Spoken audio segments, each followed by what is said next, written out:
සුන්දර මුහුදු වෙරළක් අසල පිහිටි කුඩා නිවසක බලුරාල කෙනෙක් ජීවත් වුණා. ඔහු ඊටාම උත්සාහවන්තයි. ඔහු දිනපතාම මුහුදෙන් මාළු අල්ලගෙන ඇවිත් ඒවා රසට උයලා කන්න පුරුදු වෙලා හිටියා. මේ බලුරාලගේ නිවස ළඟම තිබුණු ගසක කපුටුහාමි කෙනෙක් ජීවත් වුණා. ඔහු හරිම කම්මැලි කෙනෙක්.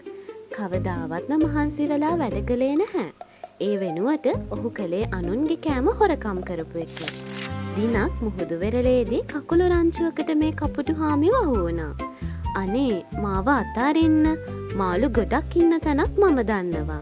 මම ඔබලාව එතනට එක්කගෙන යන්නම්, කපුටුහාමි කපටි ලෙස කීවා. කකුළු රංචුව රැවටිලා ඔහුව නිදහස් කළා. කපුටුහාමි ඔවුන්ට මාළු ඉන්න තැනක් පෙන්වන්නේ නැතුවම hina වෙලා ඉක්මනින් එතනින් පියාඹලා ගියා. එන මගදී බලුරාල මාළු ගොඩක් අල්ලගෙන එනවා දැක්කා. ඉක්මනින් බලුරාල ළඟට ගියපු කපුටුහාමි මෙහෙම කිව්වා. බලුරාලේ, අර කන්ද උඩ තල් මහෙක් ගොඩ ගහලා ඉන්නවා. ඉක්මනින් යන්න, නැත්තම් ඌ ආපහු මුහුදට යයි. කපුටුහාමි කිව්වේ බොරුවක් කියලා දැනන් හිටපු නැති බලුරාල මාළු පැත්තක තියලා කන්ද දිහාවට දිව්වා. ඒ අතරේ කපුටුහාමි බලුරාලගේ ඔක්කොම මාළු කාලා දැම්මා. තමන් රැවටුණු බව තේරුණු බලුරාලට කපුටුහාමි ගැන කේන්තියක් ඇති වුණා. තවත් දවසක් කපුටුහාමි නැවතත් බලුරාලව රැවට්ටුවා. අපි මේ උස කන්දේ ඉඳන් පහළට ලිස්සලා යමුද? කපුටුහාමි ඇහුවා. ඉතින් බලුරාලත් ඔහුගේ අදහසට කැමති වුණා. ඒත් ලිස්සමින් යන අතරමඟදී කපුටුහාමි පියාඹලා ගියා. බලුරාලට ඔහුව පාලනය කරගන්න බැරුව කෙලින්ම මුහුදට වැටුණා. බලුරාල මුහුදේ අතරමං වෙලා ඉන්න අතරේ කපටි කපුටුහාමි බලුරාලගේ නිවස ඔහුගේ කරගත්තා. ඒත් වැඩි දවසක් යන්න කලින් ගෙදර තිබුණු ඔක්කොම කෑම ඉවර වුණා.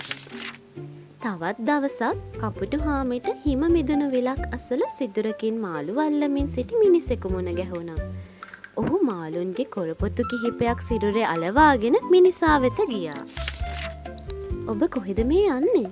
මිනිසා කපුටුහාමිගෙන් ඇසුවා. මම මේ යන්නේ දූවරුන් සිටින මගේ පොහොසත් අසල්වැසියා මුණ ගැහෙන්නයි, කපුටුහාමි බොරුවක් කිව්වා. මාත් එන්නම්, මටත් විවාහ වෙන්න බිරිඳක් අවශ්‍යයි. හොඳයි, එහෙනම් අපි දෙන්න අතරේ තරඟයක් තියමු. මුලින්ම යන කෙනාට අවස්ථාව ලැබෙනවා, කපුටුහාමි කීවා.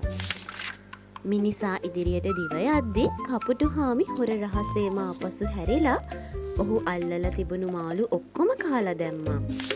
මිනිසා ආපසු පැමිණි විට අයියෝ, නරියෙක් ඇවිත් ඔබේ මාළු ඔක්කොම හොරකම් කරගෙන ගියා යයි කපුටුහාමි ආයෙත් බොරු කිව්වා. කපුටුහාමි කියන්නේ බොරු බව දැනගත් මිනිසා මෙතන තව මාළු ගොඩක් ඉන්නවා. මම මාළු අල්ලන්නේ කපුටු වලිගයකින්. ඔබත් උත්සාහ කරලා බලන්න යයි උපක්‍රමශීලීව කියා එතනින් ගියා.